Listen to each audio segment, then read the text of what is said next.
اللهم إني أسألك علما نافعا.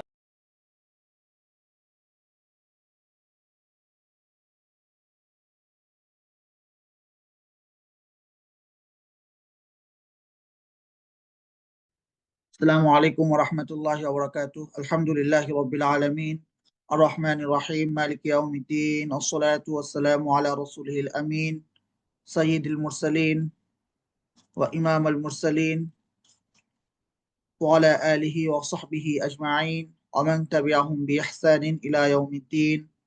أما بعد، فأعوذ بالله من الشيطان الرجيم. بسم الله الرحمن الرحيم. والذين اتخذوا مسجدا ضرارا وكفرا وتفريقا بين المؤمنين وإرصادا لمن حارب الله ورسوله من قبل ولا يحلفن إن أردنا إلا الحسنى والله يشهد إنهم لكاذبون.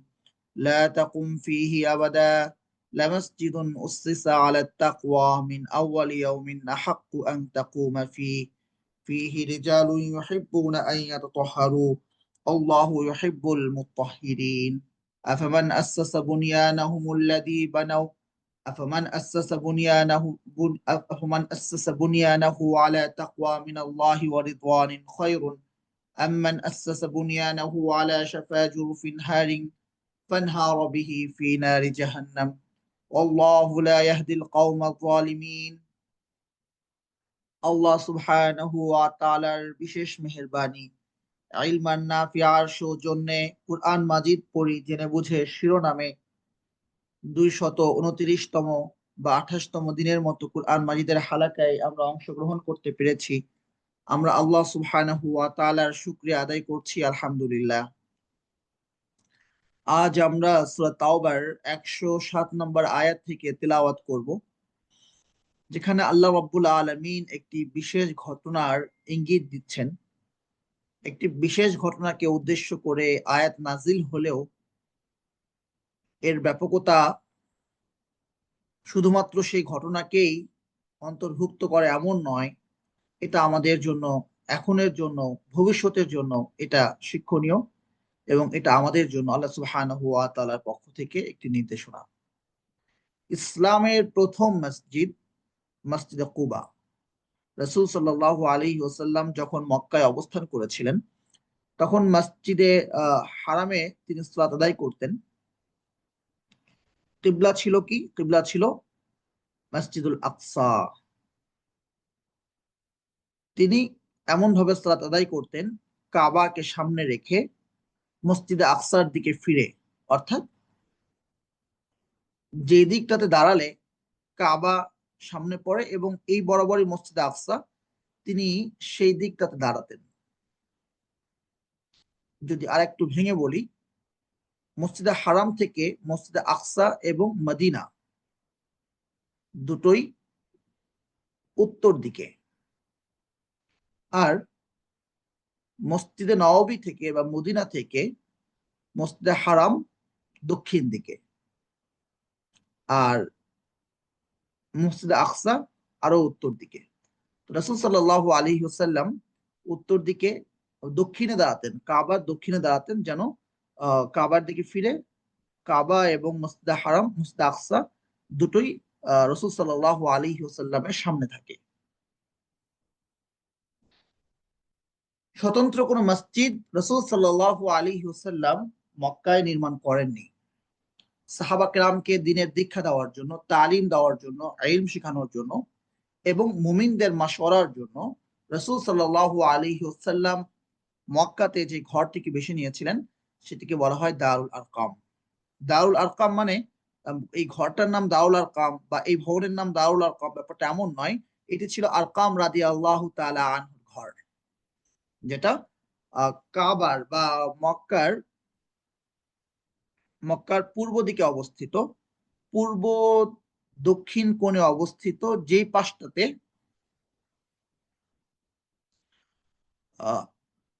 সাফা পাহাড় রয়েছে তার একটু পাশেই ছিল এই বা জাবাল আবু কুবাইসের কাছেই ছিল দাওয়াল আরকাম। দাওয়াল আরকাম ছিল মসজিদে হারামের একদিকে, তার ঠিক অপোজিট সাইডে মসজিদে হারামের অপর পাশেই ছিল দারুন নাদওয়া, যেখানে মক্কার মুশরিকরা সলা পরামর্শ করত, মক্কার লোকদের পরামর্শ হতো, মুশরিকদের পরামর্শ হতো। তো যাই হোক, যে কথা আমরা বলছি, দাউল আরকাম রাসূল সাল্লাল্লাহু আলাইহি ওয়াসাল্লাম শিক্ষা দিতেন, তার দার্স হতো। হ্যাঁ, কিন্তু যখন তিনি মক্কা থেকে হিজরত করলেন, আগেই অনেক সাহাবা কেরাম হিজরত করেছেন, রাসূল সাল্লাল্লাহু আলাইহি ওয়াসাল্লাম এবং তার অতি প্রিয় কিছু সাহাবী যারা অপেক্ষা করছিলেন রাসূল সাল্লাল্লাহু আলাইহি ওয়াসাল্লামের হিজরতের, তারা রয়ে গেলেন, বাকিরা আগেই চলে এসেছেন মদিনাতে হিজরত করে। তো তারা মদিনাতে চলে এলেন, রাসূল সাল্লাল্লাহু আলাইহি ওয়াসাল্লাম মক্কায় থাকলেন। এরপর রাসূল সাল্লাল্লাহু আলাইহি ওয়াসাল্লাম যখন মদিনায় হিজরত করলেন, 3 দিন অবস্থান করলেন গড়ে সাউরে। 3 দিন অবস্থান করার পরে রওনা দেওয়া শুরু করলেন। 1 সপ্তাহ লাগলো রাসূল সাল্লাল্লাহু আলাইহি ওয়াসাল্লামের কুবায় পৌঁছতে। কুবা হচ্ছে মদিনার একটু আগে। কুবা, কুবার ওখানেই বনু কুরাইজার পাশেই বনু কুরাইজা অবস্থান ছিল, এবং কুবায় অবস্থান ছিল বানু আমর গোত্রের অবস্থান ছিল কুবায়। রাসূল সাল্লাল্লাহু আলাইহি ওয়াসাল্লাম সেখানে কুলসুম বিন হাদাম রাদিয়াল্লাহু তাআলা আনহুর ঘরে অবস্থান করলেন। অবস্থান করে কুলসুম বিন হাদাম রাদিয়াল্লাহু তাআলা আনহুর ঘরের সামনেই তার মিরবাদ বলা হয়, যেখানে খেজুর শুকানো হতো। আমাদের যেমন চাতাল থাকে, চাতালে ধান শুকানো হয়, গম শুকানো হয়। আমরা অনেকেই চাতাল চিনি, বা এই প্রজন্ম যারা শহরে বড় হওয়া অনেকে চিনবে না, কিন্তু আমরা যারা এখানে আছি অধিকাংশই বয়স্ক, চাতাল চিনি। তো এরকম মদিনাতেও বিভিন্ন জায়গায় খেজুর শুকানোর জন্য স্বতন্ত্র স্থান ছিল, যাকে বলা হতো মিরবাদ। তো কুলসুম বিন হাদাম রাদিয়াল্লাহু তাআলা আনহুর ঘর লাগোয়া তার সেই মিরবাদ ছিল। তিনি কুলসুম বিন হাদাম রাদিয়াল্লাহু তাআলা আনহুর ঘরে অবস্থান করেই তিনি মসজিদ নির্মাণ করতে চাইলেন। তখনও তিনি মদিনায় আসেন নাই এবং স্থিতিশীল হন নাই। তিনি কুবায় অবস্থান করছিলেন 2 কারণে। এক তো হচ্ছে কিছুটা ক্লান্তি খুব বেশি ছিল ব্যাপারটা এমন নয়। তিনি সেখানে অবস্থান করছিলেন আলী রাদিয়াল্লাহু তাআলা আনহুর অপেক্ষায়। যেহেতু আলী রাদিয়াল্লাহু তাআলা আনহুকে মক্কায় রেখে এসেছেন, যে রাসূল সাল্লাল্লাহু আলাইহি ওয়াসাল্লামের কাছে গচ্ছিত মানুষের যে আমানতগুলো ছিল, আলী রাদিয়াল্লাহু তাআলা আনহু যেন সেই আমানতগুলো পৌঁছে দেয়, তাকে সেজন্য মক্কায় রেখে এসেছিলেন। তো সে আমানতগুলো আদায় করে আলী রাদিয়াল্লাহু তাআলা আনহু এসে রাসূল সাল্লাল্লাহু আলাইহি ওয়াসাল্লামের সঙ্গে কুবায় যুক্ত হলেন। তারপর রাসূল সাল্লাল্লাহু আলাইহি ওয়াসাল্লাম মদিনার উদ্দেশ্যে আবার বেরিয়ে পড়লেন জুমার দিন, এবং প্রতিমধ্যে মদিনায় প্রবেশের আগে তিনি একটি জায়গায় জুমার নামাজ আদায় করলেন, যে জায়গাটাকে এখন বলা হয় মসজিদুল জুমা। মসজিদ জুমা আছে। আমরা অনেকেই মদিনায় যাই, কিন্তু মদিনায় গিয়ে এই দর্শনীয় স্থানগুলো আমরা দেখি না। আমরা অনেক টাকা খরচ করি, কিন্তু 10 রিয়াল দিয়ে যে আমরা একটা ট্যাক্সি ভাড়া করে চলে যাবো, আসতে 10 রিয়াল খরচ করবো, বা 20-40 রিয়াল খরচ করবো, এই খরচগুলো আমরা করতে চাই না, এগুলো করা উচিত। তো যাই হোক, রাসূল সাল্লাল্লাহু আলাইহি ওয়াসাল্লাম যখন কুবায় অবস্থান করছিলেন, সর্বপ্রথম তিনি ঘর নির্মাণ করলেন এবং মসজিদ নির্মাণ করলেন, এবং মসজিদটা নির্মাণ করলেন কুলসুম বিন হাদাম রাদিয়াল্লাহু তাআলা আনহুর জায়গায়। এখানে আরো কিছু সাহাবীর জমি সম্পৃক্ত থাকতে পারে বা ছিল। আমি শুধুমাত্র এতটুকু চিন্তা করি যে এই সাহাবী আল্লাহ সুবহানাহু ওয়া তাআলার কাছে কি আমল করলো, বা কিভাবে নিজেকে এতটা প্রিয় করে তুললেন, যে এই জায়গাটাতে ইসলামের প্রথম মসজিদ নির্মাণ করা হয়েছে, এবং আল্লাহ রাব্বুল আলামিন বলছেন যে উসসিসা আলাত তাকওয়া, এই মসজিদটা নির্মাণ করা হয়েছে তাকওয়ার উপরে। এবং এই মসজিদ সম্পর্কে বলছেন ফিহি রিজালুন ইউহিব্বুনা ইয়াতাহারু, এই আয়াতগুলো আজকে আমরা পড়বো। এখানে কিছু মানুষ আছে যারা পবিত্র থাকতে পছন্দ করে, এই মানুষগুলো প্রশংসা করছেন।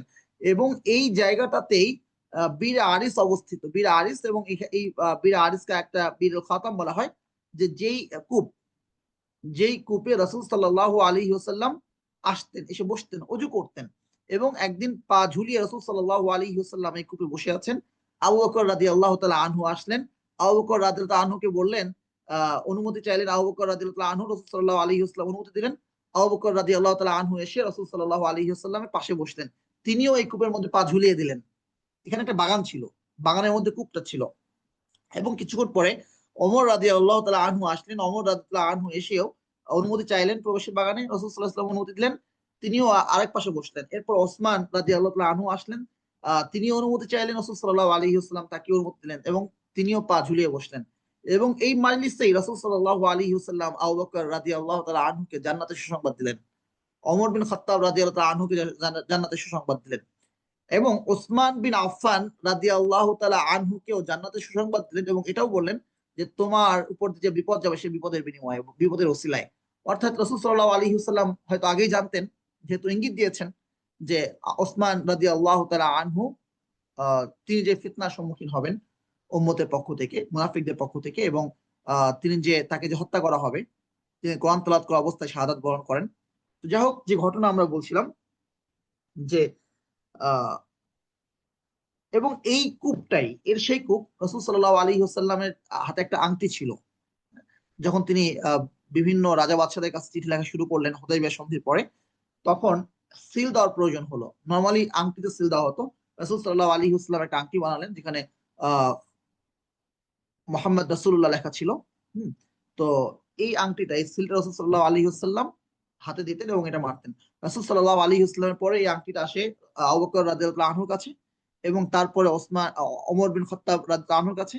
এরপরে ওসমান রাদিয়াল্লাহু আনহু এই আংটির উত্তরাধিকারী হন, এবং ঘটনাক্রমে আংটি ধোয়ার জন্য বা হোক আর যে জন্যই হোক না কেন, এই কূপেই ওসমান বিন আফফান রাদিয়াল্লাহু আনহুর কাছ থেকে এই কূপের মধ্যে এই আংটিটা পড়ে যায়, এবং টানা কয়েকদিন এই আংটি খোঁজা হয়, কিন্তু এই কূপের মধ্যে সে আংটিটা আর পাওয়া যায় না। তো এই কূপের জায়গাটা নির্ধারিত আছে। তো যে কথা বলার উদ্দেশ্য যে রাসূল সাল্লাল্লাহু আলাইহি ওয়াসাল্লামের আংটিটাও এখানেই রয়েছে, এখানেই দাফনকৃত।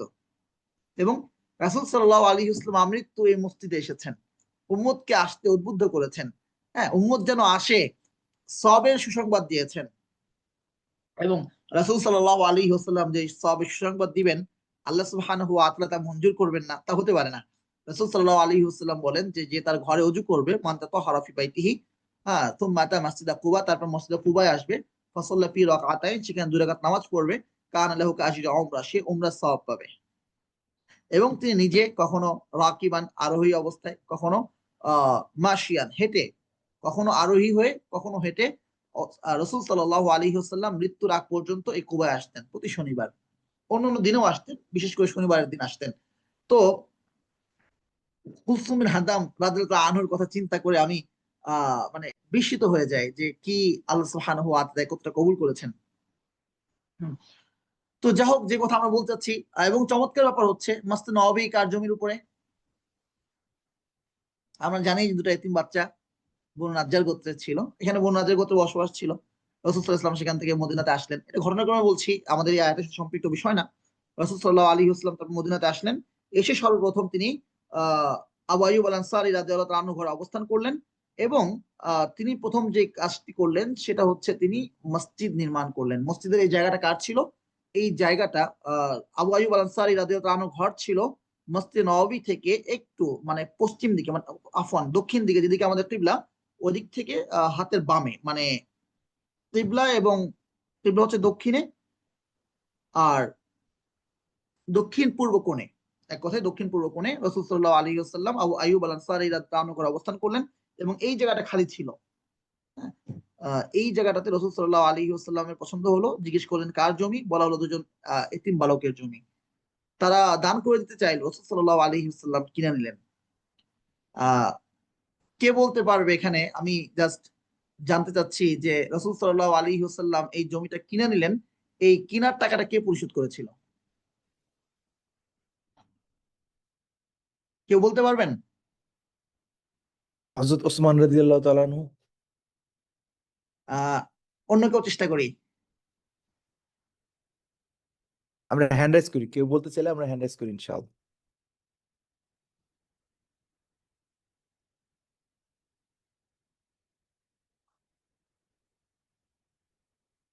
আচ্ছা, এই জমিটা ছিল এই জমিটার টাকা পরিশোধ করেছিলেন আবু বকর রাদিয়াল্লাহু তাআলা আনহু। তো এটাও আমার বিস্ময়ের একটা জায়গা, সুবহানাল্লাহ, যে একটা মানুষকে আল্লাহ সুবহানাহু ওয়া তাআলা কত কবুল করেছেন। নবীজির মসজিদ, নবীজি যে মসজিদটাকে বলছেন আমার মসজিদ, সেই মসজিদটা দাঁড়িয়ে আছে আবু বকর রাদিয়াল্লাহু তাআলা আনহুর জমির উপরে। তিনি টাকা পরিশোধ করেছেন রাসূল সাল্লাল্লাহু আলাইহি ওয়াসাল্লামের পক্ষ থেকে। হ্যাঁ, তো কুলসুম বিন হাদাম, এই যে মসজিদ কুবা নির্মিত হলো, রাসূল সাল্লাল্লাহু আলাইহি ওয়াসাল্লামের প্রিয় মসজিদ, মুনাফিকরা করলো কি, এই মসজিদের পাশেই একটু দূরেই, সামান্য একটু, তারা আরেকটা মসজিদ নির্মাণ করলো, এবং তারা দাবি করলো এটাও তারা আল্লাহর জন্য করেছে, ওখানে যা কষ্ট হয়ে যায় তারা মসজিদ নির্মাণ করেছে। কিন্তু এই মসজিদের মূল উদ্দেশ্য ছিল রাসূল সাল্লাল্লাহু আলাইহি ওয়াসাল্লামের উম্মার মাঝে বিভক্তি সৃষ্টি করা। হ্যাঁ, এটা অমুক গোত্রের মসজিদ, এটা অমুক গোত্রের মসজিদ। এই যে প্রথমেই গোত্র কেন্দ্রিক যে গোত্রপ্রীতি বা গোত্র বা আসাবিয়াত, দলাদলিকে বিলুপ্ত করার জন্য রাসূল সাল্লাল্লাহু আলাইহি ওয়াসাল্লাম এসেছেন। হ্যাঁ, সেই দিক সেটাকে আবার ফুটিয়ে তারা তুলতে চাইলো, আসবিয়াতকে ফুটিয়ে তুলতে চাইলো। তারা আবার নতুন করে একটা মসজিদ নির্মাণ করলো এবং তারা বললো যে তারা আল্লাহর জন্যই মসজিদটা নির্মাণ করেছে, ওখানে যাওয়া কঠিন হয়ে যায়, এই সেই বিভিন্ন কথা। আল্লাহ সুবহানাহু ওয়া তাআলা রাসূল সাল্লাল্লাহু আলাইহি ওয়াসাল্লাম কে জানিয়ে দিলেন তাদের এই দুর্বিসন্ধির কথা। আল্লাহ সুবহানাহু ওয়া তাআলা সেটাই বলছেন, আল্লাযীনা ইত্তাখাযু মাসজিদান দিরারান, যারা একটি মসজিদ বানালো দিরারান, মুমিনদের ক্ষতি করার উদ্দেশ্যে, অকুফরন, এবং তাদের ভিত্তি হচ্ছে কুফরি, তার কুফরির কারণে এই মসজিদ নির্মাণের তারা চিন্তা করলো। ওয়াতাফরিকাম বাইনাল মুমিনিন, এবং মুমিনদের মাঝে বিভক্তি সৃষ্টির উদ্দেশ্যে। ওয়া ইরসাদাল লিমান হারাবাল্লাহ ওয়া রাসূলুহু মিন ক্বাবল, এবং আল্লাহ এবং তার রাসূলের সঙ্গে যা লড়াই করে তাদেরকে সহযোগিতা করার উদ্দেশ্যে। আবু আমির আর রাহিব নামে এক ব্যক্তি ছিল, আবু আমির আর রাহিব। রাসূল সাল্লাল্লাহু আলাইহি ওয়াসাল্লাম যখন মদিনায় হিজরত করে এলেন, সে তার কুফরের উপরে রয়ে গেল। সে বাহ্যত ইসলাম গ্রহণ করলো, কিন্তু সে আসলে কাফের রয়ে গেল, এবং সে মক্কার মুশরিকদের সঙ্গে এবং অন্য মুশরিকদের সঙ্গে সে আতাত করতে থাকলো মুসলিমদের ক্ষতি করার জন্য। যখন সেখানে সে কোনো সুবিধা করতে পারলো না, তখন সে কাইসারের কাছে, রোমের বাদশার কাছে গেল এবং তাকে গিয়ে বললো যে আমি তোমাকে সহযোগিতা করবো মুসলিমদের বিরুদ্ধে। তো এই যে এই মসজিদটা যারা নির্মাণ করেছে, এদের মধ্যে অন্যতম ছিল সে আবু আমের আর রাহেব। তো আল্লাহ সুবহানাহু ওয়া তাআলা বলছেন, ওয়া ইরসাদাল লিমান হারাবাল্লাহ ওয়া রাসূলুহু মিন ক্বাবল, আল্লাহ এবং তার রাসূলের বিরুদ্ধে যারা লড়াই করে তাদেরকে সহযোগিতা করার জন্য। আর এরপর তারা বলে, ওয়ালা ইয়াহলিফুনা, তারা কসম করে বলে, ইন আরাদনা ইলাল হুসনা, আমাদের উদ্দেশ্য শুধুমাত্র নেকি, আমরা ভালো উদ্দেশ্যেই মসজিদ প্রতিষ্ঠা করেছি। আল্লাহু আশহাদ, আল্লাহ বলছেন, আল্লাহ সাক্ষ্য দিচ্ছেন, ইন্নাহুম লাকাযিবুন, নিশ্চয় তারা মিথ্যাবাদী। তারা কসম করে বলছে আমরা, আমাদের উদ্দেশ্য ভালো, আর আল্লাহ বলছেন, আল্লাহ সাক্ষ্য দিচ্ছেন, নিশ্চয় তারা মিথ্যাবাদী। এরপর আল্লাহ সুবহানাহু ওয়া তাআলা বলছেন, লা তাকুম ফিহি আবাদা, তুমি এই মসজিদে কখনো অবস্থান করবে না। লা মাসজিদুন উসসিসা আলাত তাকওয়া, যে মসজিদটি তাকওয়ার উপর প্রতিষ্ঠিত হয়েছে, মিন আউয়াল ইয়াউমিন, প্রথম দিন থেকে, যে মসজিদটি তাকওয়ার উপরে প্রথম দিন থেকে প্রতিষ্ঠিত। তাকওয়ার উপর প্রতিষ্ঠিত হবে না কেন? যার প্রতিষ্ঠাতা স্বয়ং রাসূল সাল্লাল্লাহু আলাইহি ওয়াসাল্লাম। আহাক্কু, অধিক হক যে, অধিক সঙ্গত যে, আন তাকুমা ফি, তুমি সেখানে অবস্থান করবে। ফিহি রিজাল, প্রথমত তাকওয়ার উপর প্রতিষ্ঠিত। দ্বিতীয় প্রশংসা আল্লাহ রাব্বুল আলামিন করছেন, ফিহি রিজালুন ইউহিব্বুনা ইয়াতাহারু, সেখানে কিছু মানুষ আছে যারা পবিত্র থাকতে পছন্দ করে।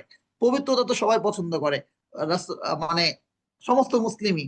তাদেরকে আল্লাহ সুবহানাহু ওয়া তাআলা আলাদা করে উল্লেখ করছেন। রাসূল সাল্লাল্লাহু আলাইহি ওয়াসাল্লাম তাদেরকে জিজ্ঞেস করলেন যে তোমরা কি করো? তো তারা বললেন যে আমরা পানি ব্যবহার করার আগে পাথর ব্যবহার করি, মানে ইস্তিনজার সময় তারা পাথর বা মাটি ব্যবহার করে। তো অধিক পবিত্রতার জন্য, যেন হাতে ময়লা না লাগে, অথবা পবিত্রতার জন্য ভালো হয়। অথবা আরবরা যেটা করতো, পানির সংকটের কারণে তারা শুধুমাত্র মাটি বা পাথর ব্যবহার করে মুছে ফেলতো, তারা সবসময় পানি ব্যবহার করতো না। এবং তাদের প্রাকৃতিক বিষয়টা ওরকমই ছিল, পানি ব্যবহার না করলেও চলতো, কিন্তু তারা না চললেও তারা পানি ব্যবহার করতো, চললেও তারা পানি ব্যবহার করে নিত। তো এটা আল্লাহ সুবহানাহু ওয়া তাআলার কাছে বিশেষ প্রিয়, কারণ পবিত্রতার জন্য এক ধাপ এগিয়ে তারা। তো রাসূল সাল্লাল্লাহু আলাইহি ওয়াসাল্লাম এটাকে সত্যায়ন করলেন এবং এটা উম্মতের জন্য একটা সওয়াবের কাজ হয়ে গেল। এখন মাটির পরিবর্তে কুলুক ছিল এক সময়, তার পরিবর্তে এখন টিস্যু এসেছে। টিস্যু ব্যবহার করা এটা আদব এবং এটা সুন্নাত। টিস্যুটা সুন্নাত না, মূল উদ্দেশ্য এইটা যে ইউহিব্বুনা আন ইয়াতাহারু, তারা অধিক পবিত্র থাকতে পছন্দ করে। তো টিস্যু, এটার জন্য মাটি ব্যবহারের সুন্নতটা এসেছে। উদ্দেশ্যটা কি? তো যখন আপনি সে মাটির পরিবর্তে টিস্যু ব্যবহার করবেন, সেই সুন্নতটা আদায় হয়ে যাবে, কিন্তু করা উচিত। এর পরবর্তী বিষয় হচ্ছে, ঠিক একইভাবে এটা আমরা মিসওয়াকের ক্ষেত্রে আলোচনা করতে পারি। মিসওয়াকের দ্বারা কি হয়? ফিহি মিতহারাতুন লিল ফামি ওয়া মারদা, ফিহি আসসিওয়াকু মিতহারাতুন লিল ফামি ওয়া মারদাতুন লিরাব্বি। সিওয়াক হচ্ছে বা মিসওয়াক হচ্ছে মুখের পবিত্রতার মাধ্যম, মানে মুখ পরিষ্কারের মাধ্যম। তহারাতের শাব্দিক অর্থ পরিষ্কার। আর আল্লাহ সুবহানাহু ওয়া তাআলা সন্তুষ্টি। তো আমরা যখন বিরাস করব, বিরাসের দ্বারাও মুখ পরিষ্কার হয়। তাহলে আমরা যখন বিরাস করব তখন মিসওয়াকের একটা সুন্নাত আদায় হয়ে যাচ্ছে, সেটা হচ্ছে মুখ পরিষ্কার হওয়া। আরেকটা সুন্নাত হচ্ছে সরাসরি রাসূল সাল্লাল্লাহু আলাইহি ওয়াসাল্লাম ডাল ব্যবহার করেছেন, ডাল ব্যবহার করা। মিসওয়াকটা একটা ডাল, ডাল দ্বারা কি করতেন? দাঁত পরিষ্কার করতেন। তো আমি যখন ব্রাশ দিয়ে করব, প্লাস্টিকের ব্রাশ অথবা অন্য কোনো যন্ত্রের ব্রাশ, মুখ যখন পরিষ্কার হয়ে যাচ্ছে, অথবা আমি যখন মাজন ব্যবহার করব হাত দিয়ে হোক, তখন মিসওয়াকের যে মূল উদ্দেশ্য পবিত্র হওয়া, দুর্গন্ধ দূর করা, হ্যাঁ, আমার দ্বারা যেন কেউ কষ্ট না পায়, সেটা হাসিল হয়ে যাচ্ছে। কিন্তু ডালের যে সুন্নাতটা, সেটা রয়ে যাচ্ছে। আর রাসূল সাল্লাল্লাহু আলাইহি ওয়াসাল্লামের প্রত্যেকটা কাজ হুবহু আদায় করতে পারা, এটা জরুরি। তো সেই হিসাবে আমরা মিসওয়াক আদায় করব। আর ব্রাশও যখন করব তখনও আমরা সওয়াবের আশা করব। এখন ব্রাশের অনেক সময় প্রয়োজন হয়ে যায়, কারণ আমাদের খাদ্যাভ্যাস চেঞ্জ হয়েছে, আমাদের অনেক কিছু চেঞ্জ হয়েছে। যারা এখনো সুন্নাহ তরিকায় খায় বা সবকিছু মানে কোনটা ক্ষতিকর কোনটা অপকারী এই বিষয়গুলো মেনটেন করে, দেখা যায় যে মিসওয়াক করলেও হয়ে যায়। কিন্তু ব্রাশ যখন আমরা করব তখনও আমরা রাসূল সাল্লাল্লাহু আলাইহি ওয়াসাল্লামের সুন্নাহ আদায় করছি সেই চিন্তাটা করব। আর অবশ্যই সবাই আমাদের সঙ্গে মিসওয়াক রাখবো, যেন 5 ওয়াক্ত সালাতে আমি মিসওয়াক করতে পারি। তো যাই হোক, ফিহি রিজালুন ইউহিব্বুনা ইয়াতাহহারু, সেখানে কিছু লোক রয়েছে যারা পবিত্রতা অর্জন করতে পছন্দ করে। আল্লাহু ইউহিব্বুল মুত্তাহিরিন, আর আল্লাহ সুবহানাহু ওয়া তাআলা পবিত্রতা অর্জনকারীদেরকে পছন্দ করেন। তো আফামান আসাসা বুনিয়ানাহু আলা তাকওয়া মিনাল্লাহি ওয়া রিদওয়ানিন খায়রুন আম্মান আসাসা বুনিয়ানাহু আলা শাফা জুরুফিন হারিন ফানহারা বিহি ফি নারি জাহান্নাম আল্লাহু লা ইয়াহদিল কওমাজ জালিমিন। যে তার ঘরকে, তাদের স্থাপনাকে নির্মাণ করেছে আল্লাহ সুবহানাহু ওয়া তাআলার তাকওয়ার উপরে, মানে ইখলাসের সাথে, অরিদওয়ান এবং আল্লাহ সুবহানাহু ওয়া তাআলার সন্তুষ্টির উদ্দেশ্যে, সে উত্তম নাকি সেই ব্যক্তি যে তার ঘরকে নির্মাণ করেছে কোন একটা গর্তের কিনারায়, শাফা জুরুফিন হারিন ফানহারা বিহি ফি নার, যা ধসে পড়ার উপক্রম। মানে গর্তের পাশে দেখবেন যে কোন একটা ঘর আপনি নির্মাণ করলেন, যেখানে গর্তের পরে আপনি কোনো আহ বড় কোনো ফাউন্ডেশন দেন নাই, বা সেখানে কোনো পানি আছে, আপনি এখানে যে পানি যেন বিল্ডিং কে ক্ষতিগ্রস্ত না করে এই জন্য যেই মানে ফাউন্ডেশন দেওয়ার বা যে ধরনের ব্যবস্থা গ্রহণ করা সেটা করেন না। যখন একটা ঘর করবেন, মাটির নিচ থেকে একটু মাটি ধসে গেল, তখন কাত হয়ে যায় ভবনটা, বা যে কোনো সময় ভেঙে পড়তে পারে। অথবা নদীর পাড়ে দেখেছেন ঘর, প্রতিনিয়ত পানি ধাক্কা দিচ্ছে, যে কোনো সময় ঘরটা পড়ে যাবে, মাটি ধসে যাবে, বিল্ডিং কাত হয়ে যাবে, বা কিছুটা কাত হয়েই আছে, যে কোনো সময় ভেঙে পড়ার উপক্রম। হ্যাঁ, তো কার ঘরটা উত্তম, কে সেরা? তো ঠিক একই ভাবে আল্লাহ রাব্বুল আলামিন এখানে উপমা দিচ্ছেন যে মসজিদে দিরার, যেটা উম্মার ক্ষতি করার জন্য, কুফরের উপরে এবং কাফেরদেরকে রসদ যোগানোর জন্য নির্মাণ করা হয়েছে, সলা পরামর্শের জন্য নির্মাণ করা হয়েছে, সেটা এবং মসজিদ তাকওয়া, এই দুইটার দৃষ্টান্ত একই রকম। একটার ভিত্তি তাকওয়া মজবুত সুদৃঢ়, আর একটার ভিত্তি হচ্ছে নড়বড়ে, যার কোনো ভিত্তি নাই এবং এই মসজিদ নির্মাণে কোনো যৌক্তিকতা পর্যন্ত নাই। হ্যাঁ, রাসূল সাল্লাল্লাহু আলাইহি ওয়াসাল্লাম সেই মসজিদটা ভেঙে ফেলার নির্দেশ দেন এবং তা ভেঙে ভেঙে গুড়িয়ে ফেলা হলো। এখন অনেকে এটাও একটা রাজনীতির একটা বিষয় আমাদের দেশে হয়ে গেছে, যে আমরাও করছি যে আমি মসজিদের সভাপতি ছিলাম, আমাকে বাদ দিয়ে দেওয়া হয়েছে, এখন আমি আরেকটা মসজিদ নির্মাণ করলাম। এলাকায় গন্ডগোল, ওদের মসজিদে নামাজ পড়তে যাব না, আরেকটা মসজিদ নির্মাণ করলাম। তো এগুলো ঠিক সেম একই রকম অবস্থা, একই পর্যায়ভুক্ত। হ্যাঁ, তো আবার দেখা যায় যে আমি দেখেছি যে মাগুরাতে একদিন একটা রাস্তা দিয়ে আমরা হেঁটে যাচ্ছি, মানে রাস্তাটা প্রশস্ত, একটু পরে গিয়ে দেখি যে রাস্তাটা সংকীর্ণ হয়ে গেল, একটা মসজিদ নির্মাণের পর দীর্ঘ সময় পর্যন্ত মানুষের বাড়িঘর মসজিদের সীমানা জুড়ে। এর মানে হচ্ছে রাস্তার জায়গাটা প্রশস্ত ছিল, এখন এই জায়গাটা নিয়ে ঝামেলা, মানুষ ঘর করতে দিবে না, তো সেখানে তারা একটা মসজিদ নির্মাণ করলো প্রথম।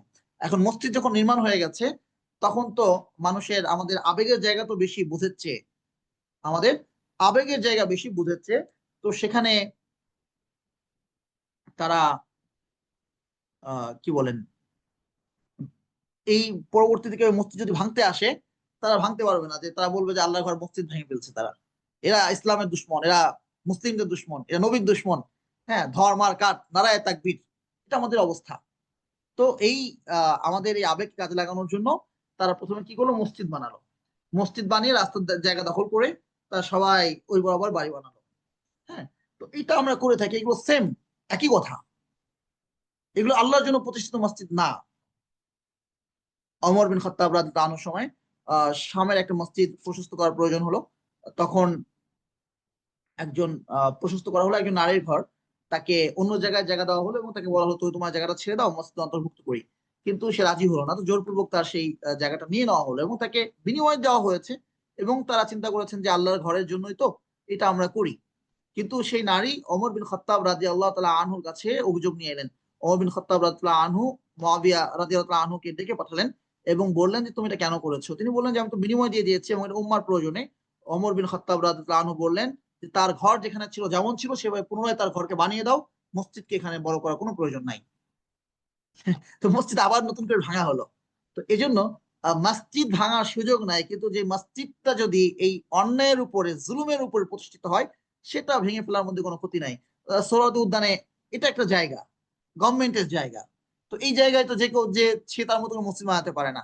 ওই একজন গিয়ে মসজিদ বানানো শুরু করলো এবং সেখানে সে নামাজ পড়া শুরু করলো, একজন আজান দিচ্ছে, বাঙালির আবেগ যে সেখানে মসজিদ বানাইতেই হবে এখন। তো গভর্নমেন্ট সে মসজিদ ভেঙে ফেলেছে। এগুলো মানে বিভিন্ন সময় বিভিন্ন ষড়যন্ত্রের জন্য কাজগুলো হয়। তো এই জন্য মানে শুধু আবেগ নয়, ইসলাম কি বলে প্রতিটা ক্ষেত্রে এই ব্যাপারটা অত্যন্ত জরুরি। শুধু আবেগ না, যে ইসলামের ক্ষেত্রে কি বলে। তো যাই হোক, যেটা আমরা বলছিলাম যে মসজিদ নির্মাণের শুরু থেকে এটা তাকওয়ার প্রতিষ্ঠিত কিনা, এটার অর্থ হালাল কিনা, এই ব্যাপারগুলো খুব জরুরি। কিন্তু আমরা তো এখন মসজিদ নির্মাণ করছি, এটা একটা সামাজিক প্রতিষ্ঠান হয়ে গেছে। মসজিদ এটা একটা ইসলামিক প্রতিষ্ঠান। মসজিদ এটা একটা ইসলামিক প্রতিষ্ঠান, কিন্তু মসজিদ এখন হয়ে গেছে সামাজিক প্রতিষ্ঠান। এই সমাজে, এখানে এই কমিউনিটিতে বা এই সোসাইটিতে অনেকগুলো বিল্ডিং আছে, এখন একটা মসজিদ লাগবে। ঠিক আছে, সোসাইটির পক্ষ থেকে খেলার মাঠ দেওয়া হয়, সোসাইটির পক্ষ থেকে একটা মসজিদের জন্য একটা জায়গা বরাদ্দ রাখা হচ্ছে, মসজিদ নির্মাণ হচ্ছে। কে ব্যাংকে চাকরি করে, কে ঘুষ খায়, কে সুদ খায়, কে কি করে, কে মানে ডাকাতি করে, কে ছিনতাই করে, সবার টাকায় মসজিদ নির্মাণ করা হচ্ছে এবং মসজিদ দাঁড়িয়ে যাচ্ছে। এবং পাল্লা চলছে যে কার মসজিদে কয়তলা পর্যন্ত এসি আছে, কার মসজিদের মেহরাব কতটুকু সুন্দর, মিনারটা কতটুকু উঁচু, কতটুকু তার জৌলুস, কতটুকু তার চাকচিক্য। এটা হচ্ছে এখন আমাদের মসজিদের মূল প্রতিযোগিতার ব্যাপার। কিন্তু হওয়া উচিত ছিল যে কার কোন মসজিদে কতজন শিশু সকালে মক্তব পড়ছে, কতজন কোরআন শিক্ষা গ্রহণ করেছে, কোন মসজিদে আলোচনা কত সুন্দর হচ্ছে, শুন না, আলোচনা সুন্দর হচ্ছে, কোন মসজিদে কতটুকু ফজরের নামাজে মুসল্লি হচ্ছে, জোহরের নামাজে মুসল্লি হচ্ছে, কোন মসজিদে দিনী কার্যক্রম কত বেশি চলছে, কোন মসজিদে কোন মাসে কতজন মানুষকে, অসহায় মানুষকে সহযোগিতা করা হয়েছে। হ্যাঁ, এইগুলো ছিল হচ্ছে প্রতিযোগিতার ব্যাপার। কিন্তু এখন কি হয়ে গেছে, আল্লাহ আমাদেরকে হেফাজত করুন। তো আহ এই আয়াতটা পড়লে আমার সবসময় যেন মনে হয় আমাদের অধিকাংশ মসজিদে যেন এই দিরারের উপর প্রতিষ্ঠিত। আল্লাহ আমাদেরকে হেফাজত করুন। আল্লাহু লা ইয়াহদিল কওমাজ জালিমিন, আল্লাহ সুবহানাহু ওয়া তাআলা বলছেন তিনি জালেম সম্প্রদায়কে হেদায়েত দান করেন না। লা ইয়াজালু বুনিয়ানুহুম আল্লাযী বানাউ রিবাতান ফি কুলুবিহিম ইল্লা আন তাকাত্তা কুলুবুহুম আল্লাহু আলিমুন হাকিম। তারা যে ভবন নির্মাণ করেছে, হ্যাঁ, এটা সবসময় তাদের অন্তরে একটা খটকা, একটা সন্দেহ উদ্রেক করতেই থাকবে, সৃষ্টি করতেই থাকবে। এবং তবে যদি তাদের অন্তরটা এমন হয় যে যেটা ধ্বংস হয়ে গেছে, শেষ হয়ে গেছে, মানে একদম মরে গেছে, তাহলে ভিন্ন কথা। মানে আমরা যখন কোন একটা কাজ করি, তিনি কাজ করি, এই কাজের মধ্যে যখন ভিন্ন কিছু আসে, তখন মনে হতে থাকে কাজটাকে ঠিক করলাম, বা কোন একটা ভালো মানুষ দেখবেন যে আপনি আপনি অত্যন্ত আপনি খুব সর্বক্ষেত্রেই আপনার ইনসাফ আছে, আপনি সবার সাথে খুব সুন্দর ব্যবহার করেন। কোনো একদিন কোনো কারণে একটু মেজাজটা খিটখিটে ছিল বা কোনো একটা সমস্যা ছিল, আপনি বাসের ড্রাইভারকে অথবা আহ, গাড়ির যিনি হেল্পার আছে অথবা উবারের ড্রাইভারকে অথবা আপনার নিজস্ব গাড়ির ড্রাইভারকে আপনি একদিন তার কোনো একটা ভুলের কারণেই আপনি একটা বকা দিয়ে ফেললেন বা একটা কটু কথা বলে, কড়া কথা বলে ফেললেন, যে আচরণটা আপনি করেন না। তখন আপনার কাছে কি মনে হবে? তখন আপনার কাছে মনে হবে, পরবর্তীতে মনে হবে যে আমি কাজটা ঠিক করলাম, কাজটা ঠিক হয় নাই। আর একটা মন বলবে যে না, ঠিকই তো আছে, এত ভুল করলে কয়দিন আমি সবর করবো, কয়দিন ধৈর্য ধরবো। এই যে এক মন বলতে ঠিক আছে, আর এক মন এটা কেন হচ্ছে? কারণ এই অভ্যাসটা আপনি করেন না বা এই আচরণটা আপনার সঙ্গে যায় না। তাহলে অনেক ক্ষেত্রে এমন হয়, প্রতিষ্ঠানের ক্ষেত্রে, বিভিন্ন ক্ষেত্রে, দায়িত্বের ক্ষেত্রে, আমার নিজের ক্ষেত্রেও অনেক সময় এমন ঘটে যে পরবর্তী মনে হয় যে আমি তাকে এই যে কঠোরতা করলাম, এটা না করলেও কি চলতো? হ্যাঁ চলতো, তাহলে আমি কেন করলাম? তার ভুলের কারণেই করেছি, না করলেও চলতো। এটা একটা উদাহরণ হিসাবে বলা। ঠিক একইভাবে তারা যে যখন তাদের নিয়তে যখন গরমিল থাকবে বা আপনার বা আমরা যখন কোনো একটা কাজ করছি, আমাদের নিয়তে যখন গরমিল থাকে, তখন সেই কাজটার মধ্যে আপনি একটা প্রশান্তি পাবেন না। কাজটা যদি সুন্নাহ অনুযায়ী না হয়, ভিন্ন কোনো উদ্দেশ্য জড়িত থাকে, তখন কিন্তু ওই যে মানে স্বস্তিটা বা সুখটা, ভালো কাজ করার বা দিনী কাজ করার যে একটা প্রশান্তি, সেটা পাবেন না। তো আল্লাহ বলছেন যে এই মসজিদ যারা নির্মাণ করেছে, এই নির্মাণে এটা তাদের অন্তরে একটা খটকা বাঁধায় রাখবে, যে একটা মসজিদ নির্মাণের যে একটা প্রশান্তি, এটা তারা পাবে না। কারণ তাদের অন্তর তো জানে, বাহির বাহ্য তো যাই মনে হোক না কেন, তাদের অন্তর তো জানে যে এটা আসলে ঘাপলা আছে এখানে। তবে যদি কারো অন্তর মরে যায়, একদম শেষ হয়ে যায়, তার কথা ভিন্ন। কারণ ওই যে তার তো অনুভূতি শক্তিই নেই। আল্লাহু আলিমুন হাকিম, নিশ্চয় আল্লাহ সুবহানাহু ওয়া তাআলা মহাজ্ঞানী এবং মহাপ্রজ্ঞাময়। এরপর আল্লাহ রাব্বুল আলামিন বলছেন বিশেষ আরেকটা আয়াত, ইন্নাল্লাহা আশতারা মিনাল মুমিনিনা ইন্নাল্লাহা আশতারা মিনাল মুমিনিনা আনফুসাহুম ওয়া আমওয়ালাহুম বিআন্না লাহুমুল জান্নাহ। আল্লাহ মুমিনদের থেকে তাদের জান এবং তাদের মালকে ক্রয় করে নিয়েছেন। আপনি যখন কোনো কিছু ক্রয় করেন, ধরেন আপনি দোকানে গেলেন, দোকানে গিয়ে বললেন যে আমাকে এটা দাও ওটা দাও, বা একটা গাড়ি কিনলেন আপনি, তখন এই গাড়িটা আপনি আহ, যার কাছ থেকে কিনেছেন, এখন এই গাড়িটার মালিককে, গাড়িটার মালিক আপনি, কারণ আপনি কিনেছেন। তো কিনা মানে হচ্ছে গ্রহণ করে নাও, কেনা মানে হচ্ছে মালিকানা চেঞ্জ হয়ে যাওয়া। আল্লাহ বলছেন মুমিনদেরকে, সুবহানাল্লাহ, আল্লাহ বলছেন যে মুমিন, তুমি যে মুমিন, এই ইমানের দাবি হচ্ছে তোমার যে জানটা আর তোমার যে মালটা, এটা এখন আর তোমার নাই, এটা আমার। এর মানে হচ্ছে কিনা, কিনে ফেললেন মানে মালিকানা চেঞ্জ আপনার। তো আল্লাহ বলছেন মুমিন, তুমি যে হেদায়েত পেয়েছো, আমি যে তোমাকে ইমানের দৌলত দিয়েছি, এই বিনিময়ে আমি, এবং আমি তোমাকে আরো কিছু দিব, জান্নাত দিব। দুনিয়াতে সৎকর্ম দিয়েছি, হেদায়েত দিয়েছি, ইমান দিয়েছি, আর এটা অনুযায়ী চললে মৃত্যুর পর তুমি পাবে জান্নাত। তো এর বিনিময়ে তোমার জানটা, তোমার মালটা আমারে দিয়ে দাও। তো মুমিনের কাছ থেকে আল্লাহ জান এবং মাল নিয়ে নিয়েছেন। আমি যে মুমিন, এই প্রতিশ্রুতি মানেই হচ্ছে আমি আল্লাহর সঙ্গে একটা চুক্তিতে আবদ্ধ হয়ে গেলাম, যে চুক্তিটা হচ্ছে আমার জান আমার নাই, আমার মাল আমার নাই। আল্লাহ বলছেন এই জান এবং মালের মালিক আমি। বিনিময়ে তোমরা কি পাবা? বিআন্না লাহুমুল জান্নাত, জান্নাত পাবা। সুবহানাল্লাহ।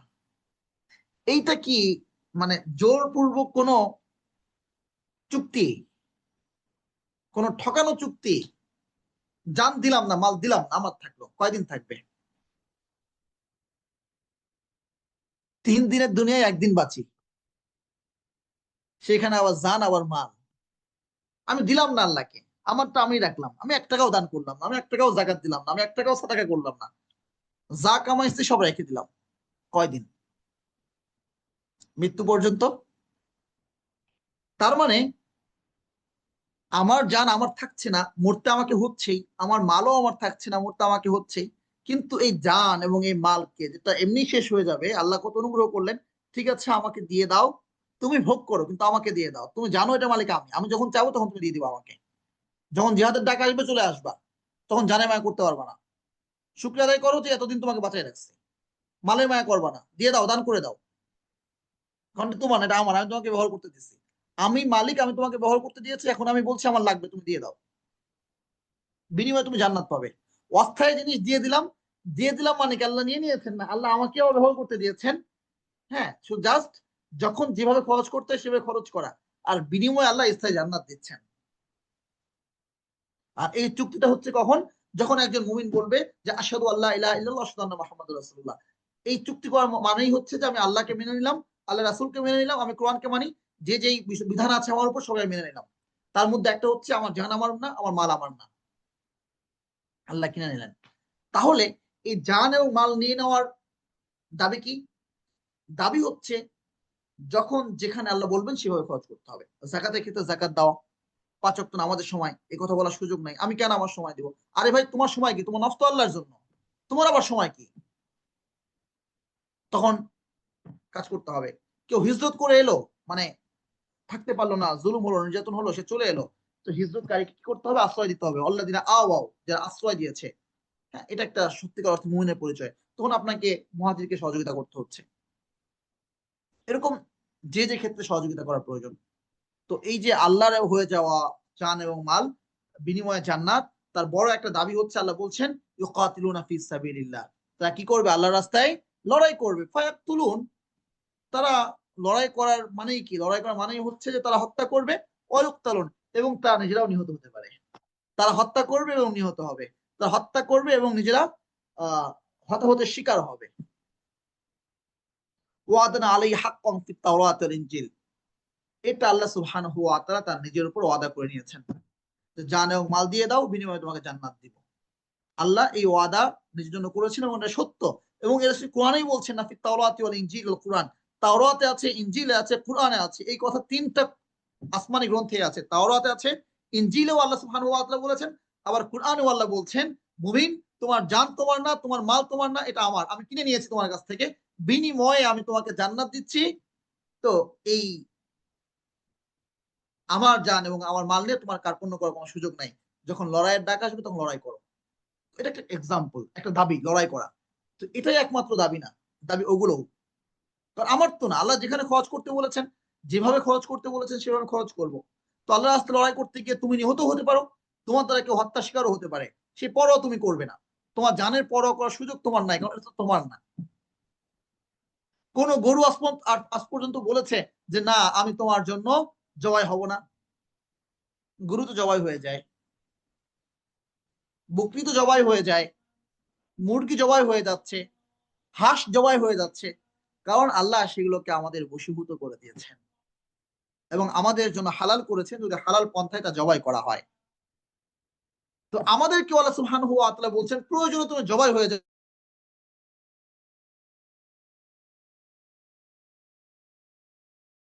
আমার কেন এত চিন্তা? ওয়াদান আলাই আল্লাহ, এটা আল্লাহর ওয়াদা এবং সত্য। সংশয়, আমাদের সন্দেহ, দান দিব, মাল দিব, দান করব, দান করলে কমবে বাড়বে? কখনো তো কমে না। আল্লাহ বলছেন মান আউফা বিআদিহি মিনাল্লাহ, আল্লাহর চেয়ে ওয়াদা অধিক পূর্ণকারী আর কে আছে?